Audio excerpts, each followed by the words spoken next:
Hello, everybody. This is Blake Miles from the Boots to the Boardroom podcast with the Catalyst Program. And we're joined today by Leslie Keiser. She's going to be talking to us about her experiences going through the cohort and more about the program from her perspective. And just a quick introduction, the Boots to the Boardroom podcast is all about talking with veterans that have gone through our program or veterans that have had interesting transition experiences of getting out of the military and transitioning into the private sector and some of the lessons they've learned along the way. And for those who don't know, the Catalyst program itself, we have a veteran transition program with cohorts and partnerships through different schools that help veterans learn how to translate what they did in the military into a language the private sector can both understand and find value in. And that's, I know for me, that was always a challenge, and dealing with enough veterans, it's a challenge with them too. So that's what we focus on. And the way we do that is we bring in veterans that have been successful in different areas of business and give an MBA crash course taught by veterans with that perspective in mind. And they're able to translate some of those skills through those classes themselves. So without further ado, I want to introduce our guest, Leslie Keiser. She went through the cohort. It was about 2 years ago now, right? Last March. It was last March. All right. Is that fresh? Yep. Time is blurring on my end, so that makes it challenging. But if you could just kind of tell a bit about your background, how you found out about the Catalyst, and what brought you to where you are right now. I'd love to. Blake, thank you for having me today. Jumping into a podcast, and no pressure having a podcast on my own. I totally get it. Gosh, going back to the Catalyst and how I learned about it, it was actually during 2020. I went through Scott Kinder's DOL coaching program to just get my project management certification. And what's funny about that is a friend actually drugged me along. They were offering it at our base for $25 virtual. And who doesn't want to sign up for a certification for $25 in the military? Good deal. So I signed up with her. I listened to it and really enjoyed the content and what we probably already all do in the military without even being aware of it. You came on to talk to us about that Catalyst program, the cohort, what you guys offer. And at the time, my husband had just retired from the military. I happened to say the right thing at the right time to your husband. No offense, you guys can be tricky when you want to listen. And he went through the cohort. He went through the Catalyst program in November of 2020, in the height of COVID, and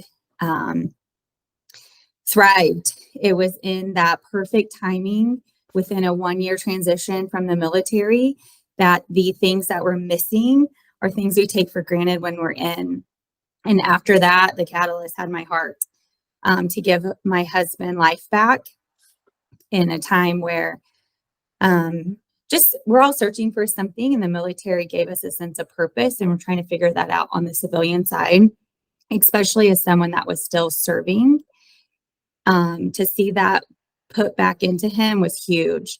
And so then I signed up. You guys convinced me, and it wasn't real hard, but convinced me to go through the program. And I think it's just been a friendship ever since. Oh, absolutely. And I have to say, anytime I know that I got to reach out to Leslie for something, I'm always excited because you always got good energy, and I enjoy that. So I hope so. And hopefully it's not like too much. Oh man, I got to talk to Leslie now. No, it's definitely not that. No, and so if you could also kind of go into your military background and where you are now, because I know you're still a part of the military. So just kind of explain to the audience what you do and what your roles are, what your roles entail there. Yeah, well, Blake, if we go into that, then I'm gonna have to kill you. You know how that goes. It's all right. You got to find me first. Okay, deal. And like you're doing this virtual too. So, Gosh, I enlisted at 17. I come from a long legacy of family members that have served. I've been very fortunate. My mom and all 4 of her siblings, all 5 of them have served in the military. Her dad was the lighthouse keeper at Tybee Island. So they actually grew up in what is now the gift shop, which was super cool to go back and see. And I think it just is in the blood. So I've been in now for almost 23 years. I'm having fun. But at 17, there's a little pressure in like what I wanted to do, but I knew I'd have to pay for it. And having that military background and perspective, either going active duty, guard, or reserve, I think the guard is a little hidden secret. So I could go to join in the Air Force, serve in the guard, which is a state mission, and still support my military heritage while still being a civilian. And I really enjoyed that a lot. I first enlisted as a cardiopulmonary heart and lung specialist. I volunteered to deploy for like 8 years, never got picked up. And then as we were transitioning, went into medical admin and readiness. And then I, luckily enough, got accepted to be a first sergeant. So now I get to take care of people, which is what you get to do all the time with their welfare, morale, life, resources. I feel like a life coach, and nothing fills me up more internally and a sense of pride than helping someone get to somewhere where they can thrive again. We all go through those tough times. And that's kind of been my military career in a nutshell. It's been awesome because I didn't know what I wanted to do at 17. Now being 40, I'm just now learning again. And I think the cohort helped reinvigorate what I didn't know what I wanted to do. I remember in my cohort class,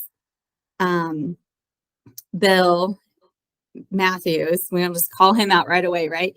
So he assigned everyone a role in our little consulting project. And I was the chief people officer.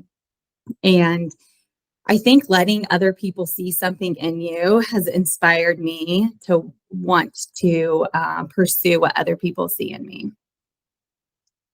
That makes a lot of sense. And Bill, for the audience, Bill and I were on the same team in Special Forces in Iraq, and he's got a big personality, and he's good friend, and still interacts with the cohorts and comes in for virtual networking events. So he's a lot of fun to have around. So it's good to hear that connection too. And so with your role as a first sergeant and seeing going through the cohort, seeing the perspective of the business universe versus the military universe, what's some of the translations that you picked up on quickly that like you grasped as this is something that not only do I do well in the military, but I can also bring to the outside, the civilian world? Yeah. So from the cohort, I learned how to write down what we do naturally in the military. So as a first sergeant, you serve on a team, a very partnered team of 3. So it's your commander, your chief, or your E9 in whatever branch you're in. And then it's your first sergeant, your people person. And that essentially is your C-suite, like it would be in the military. You've got your CEO, your COO, and then your CPO, if you want to put it in C-suite terms. So you have the person that makes all the decisions, and then your 2 advisors feeding into that. And being a first sergeant has allowed me to gain confidence in what it looks like to talk to my commander and then translate that on the business side and talking to a director or a chief of something. It's helped to build that confidence. And when I have a thought, how to speak it in a way that is actionable. It's not just a good idea. It's something we can take action on and grow because you see the strategic mission within the military or your business side. And I think the Catalyst giving me that language and that vernacular to put on a resume was huge.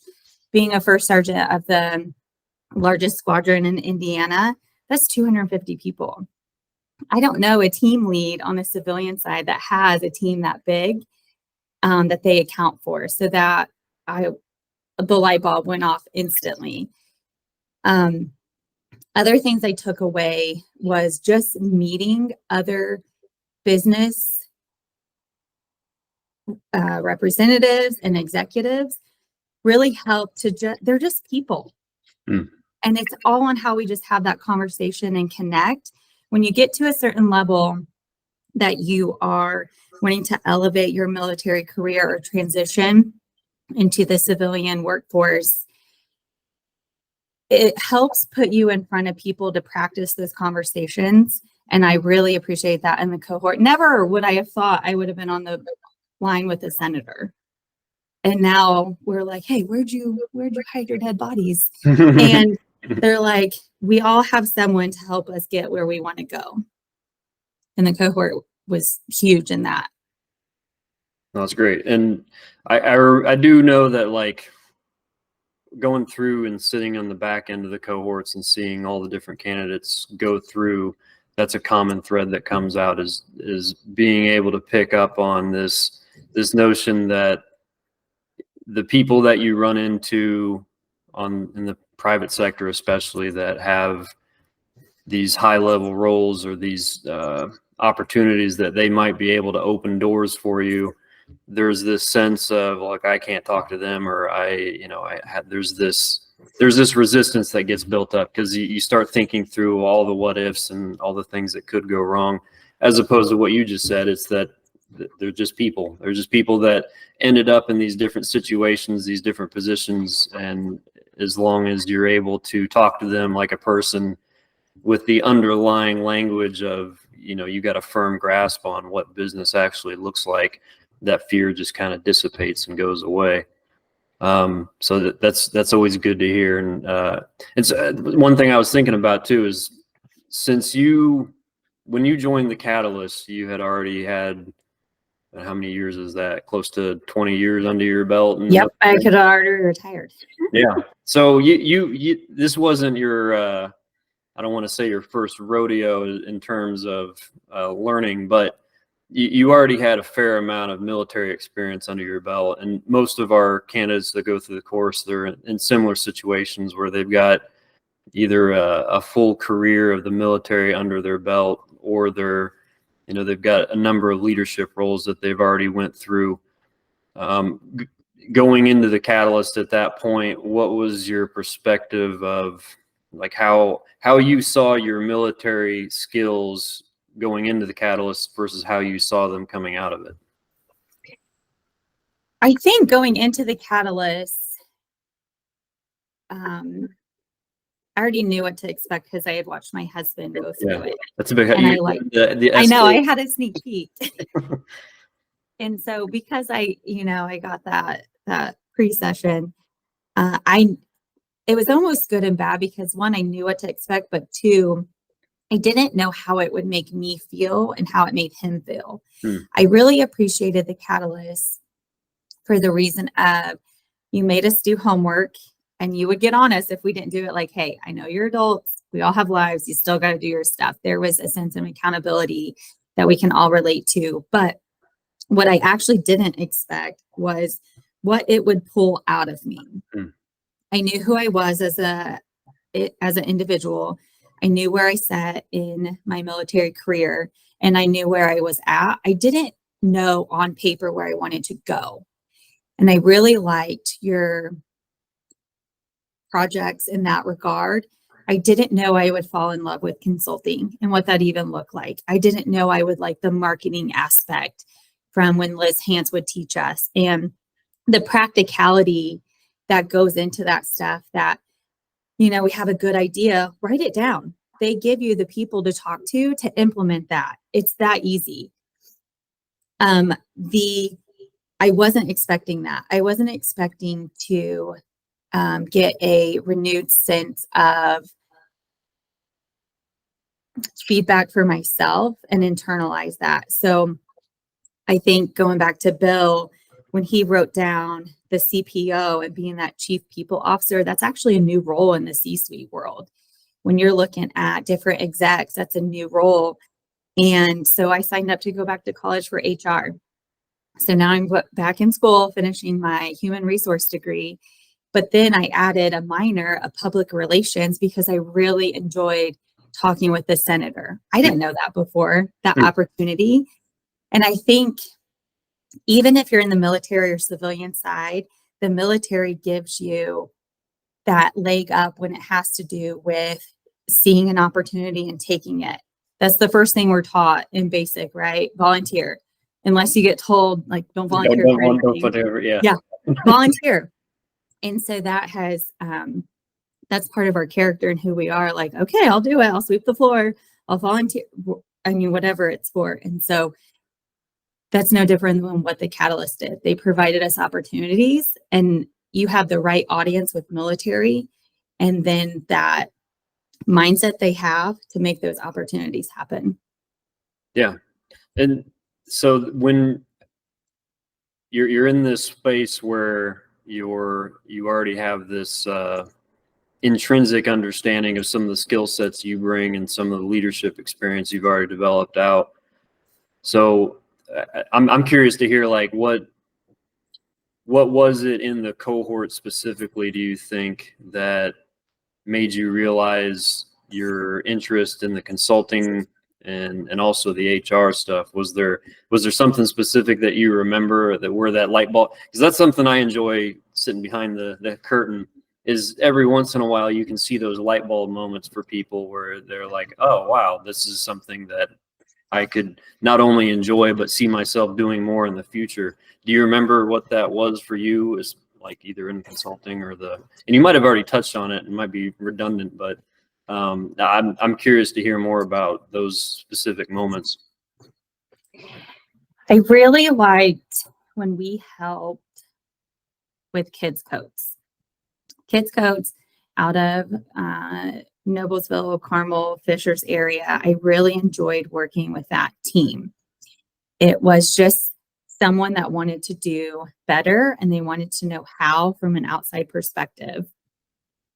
And it was, and it's putting kids' jackets on them to keep them warm. I don't know why that one stuck out. I think they were just, when you reach out to a consulting firm, you're ready for something more. And they were so open-minded and thankful to have any ideas come their way. They still had to action on them, right? Like, we will give you the advice. Now it's your turn to make it happen. Like, it's still all your credit, all your hard work. We just had someone else breathe life into you. And I think that's what the connection was for me. So not only did I have the language from the military to the civilian side, now I could put it to action, and then someone else does it that will help them succeed just as much. I'm already, like, accomplished, I feel like, in my military career. So to take that on the civilian side, it was really cool to see them just light up again. I enjoyed the Kids Coast consulting project as well, now that you mentioned it. And I think there's something to and I'll explain it for the audience, for those who don't know. We have 3 consulting projects during our cohorts, and the idea is we bring all the candidates together, divide them to different teams, and we have business partners that we build relationships with, and we sit down with them and say, look, do you have a problem set or a research, area that you're wanting extra hands on? Is there something that you've been looking at, you just don't have the time for? And in those sit downs, basically they'll describe something, and I'm generally the one that does that initial intake. And something that I've noticed in myself too, kind of touching on what you're touching on, is being on that back end. I build the scopes of work based on what I, at the time, here's where the candidates are going to be in their training pipeline. So having an understanding of what's in the realm of the possible, like, this is it's going to take way too much time, or no, this is a perfect fit for what we can do. I realize in myself that I'm able to in a very concise business language, like explain this is something that our candidates can actually put together, accomplish, provide some solid feedback and some solid work for you. And so we get that scope of work put together, have the business partners come in and introduce their business and their organization and what they're doing.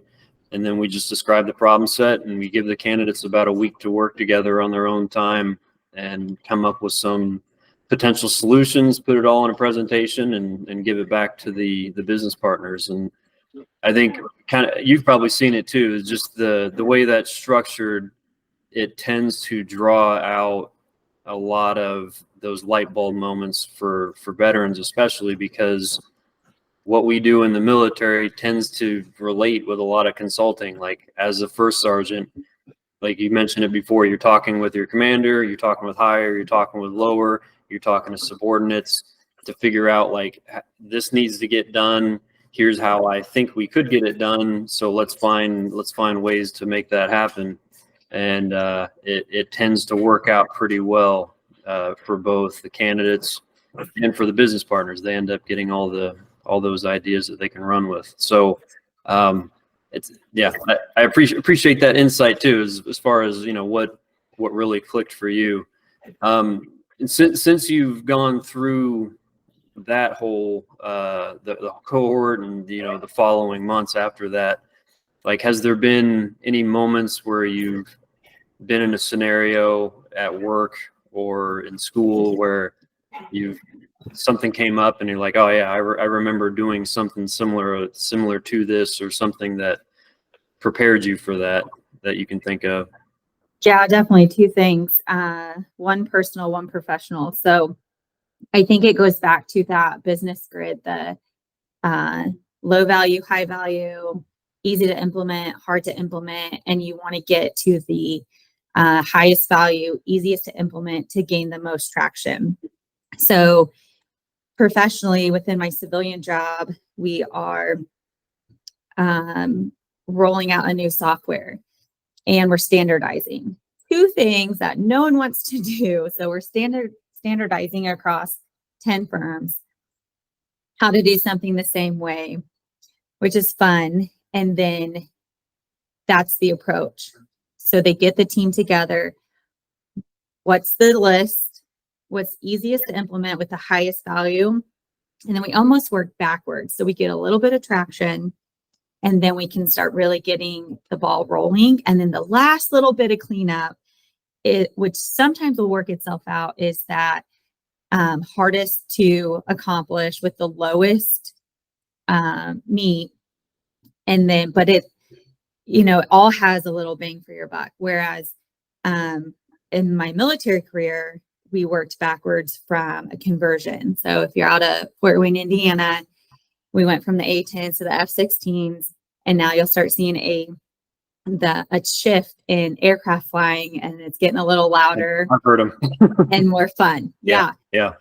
And so we worked backwards in that too. What's the highest value, easiest to execute, accomplish the mission, and go from there. So that business grid comes out, that model and matrix comes out all the time, personally and professionally. Personally, I implemented that. I really enjoyed Kids Coats. I love the volunteer aspect of it. And so I just signed up to volunteer somewhere else and help in something I'm passionate about. And that's been really good when it comes to training and getting my foot in that door and giving back. And like with the business acumen that you've picked up, have you had any conversations with, like, has anyone noticed it, I guess is what I'm asking. Like, does that come out at all? It comes out not in the regard as the matrix, but it comes out in, Leslie, this is what's happening. Did you know about this? And you're like, yeah, it's already done.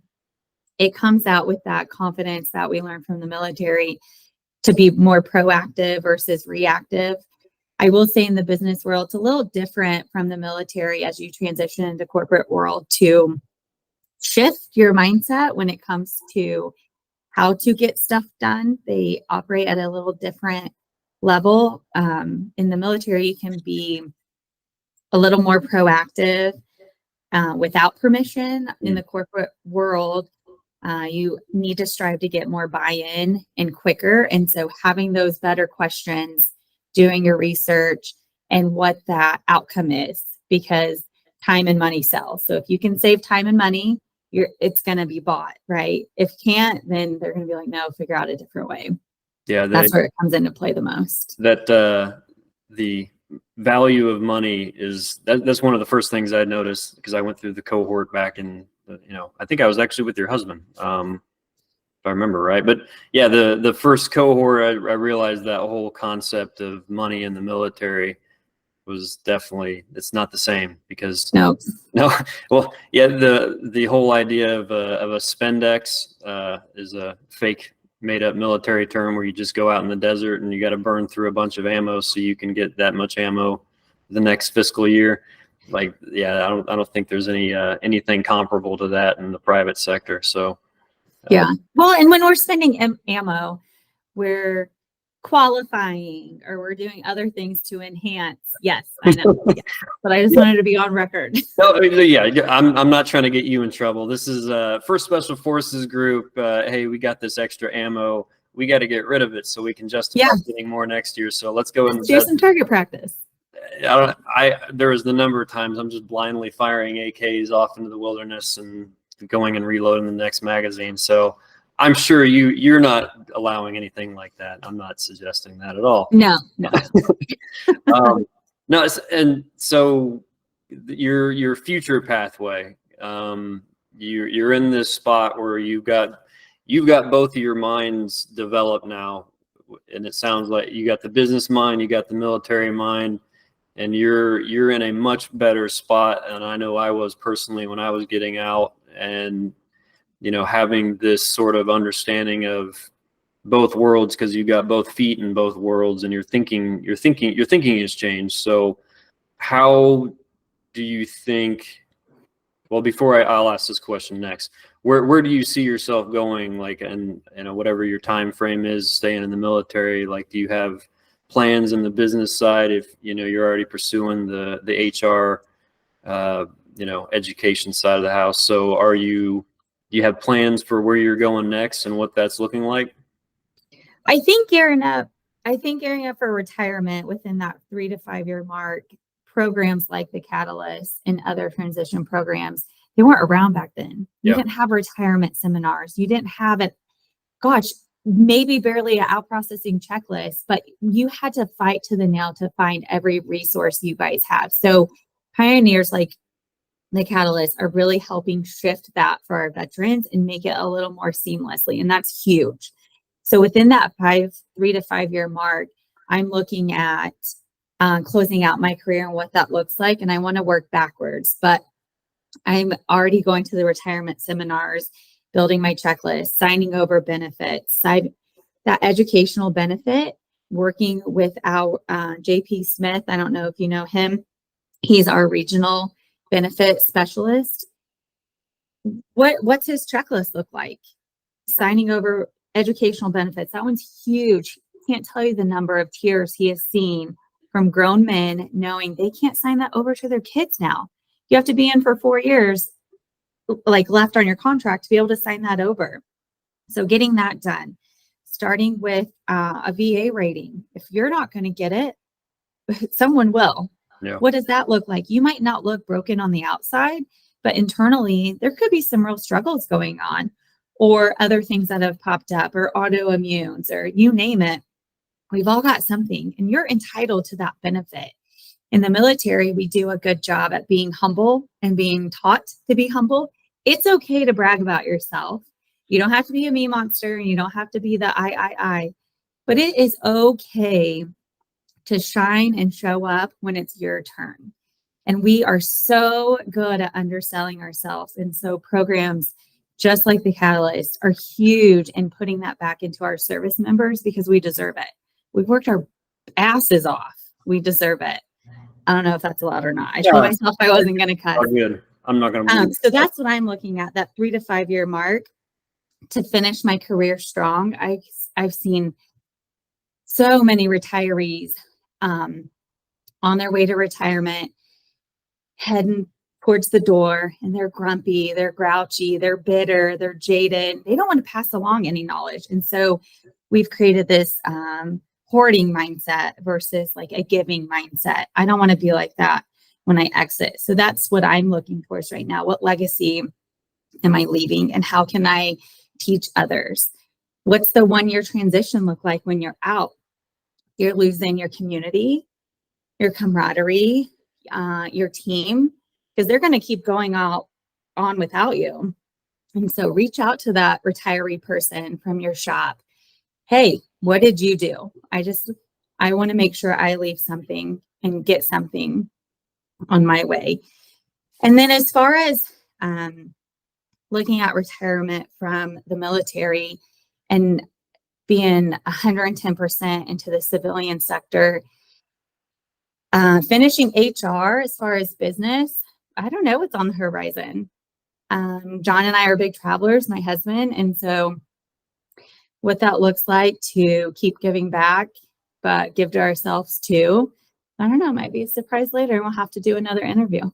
No, it sounds like a plan. Yeah, and you still got time to think through it. And the fact, I think the big problem I know for myself personally, and I know a lot of veterans that have struggles going through the transition process, is they just, I'll figure it out when I get there mentality is something that wrecks a lot of lives. And the fact that you're not only thinking about it, but you're preparing and also prepared for it puts you in a much different spot. And I'm sure that your underlings are able to see that, and it's probably have you had any conversations like that about, like a 20-year checklist? Here's what Yeah. you need to be doing at different milestones of your career. Yes. Yeah. Yes. Has there, what's been the impact like? Have you noticed any impacts for, your subordinates underneath you having gone through the cohort and, added that layer of thinking underneath your belt? Have you had any observations from that whole experience? I think, I don't know that I personally witnessed any observations. What I do notice though is when you give someone something tangible to do, they do it by their actions. They might not tell you, because just because I advise you on what to do. Friday is a big advising day for me. I call follow-up Friday. And so if you're on my list, you're usually getting a phone call or a text on Friday, because I had to remember somehow to follow up with 250 people. Big number. And so follow-up Friday to me is, I will give you the resource, the empowerment to make your own decision. I'll know if you do it or not though, because I'll see a change in one way or the other. And so don't get caught, because then I'm just going to ask you again. That's probably the biggest, because it's not about me. Yeah. It's about what I know to give to you to make your own informed decision. And that's been my favorite part. And it's just a little smile on the inside, because now I know they're doing better because someone did that for me. Excellent. That's I think you're well prepared, and it's always good to hear things like that, especially having gone through those challenges myself. You seem light years beyond where I was, on the way out the door. So awesome. Well, so do you have any closing thoughts? Because I think we had a good conversation here, and I'm not sure there's too many other questions I can think of off the top of my head, but I always like to close out these with any closing comments from you about how this whole transition experience has gone for you, and any thoughts, recommendations for veterans that might be in a similar situation and looking to transition out, or any advice? Yeah, I think, well, one, we could have talked another hour. Yeah. Blake and I feel like fast friends from the cohort, friends for life. I think if I were to leave any closing remarks is let people breathe life into you. I've been very fortunate in my career, personal and professional, and all the different pillars from physical, someone pushing me for a PT test and having that competition buddy, challenge me, from a spiritual mentor and coach, a business mentor, stuff like that. Let people breathe life into you. Try what they say you're capable of and just see what happens. I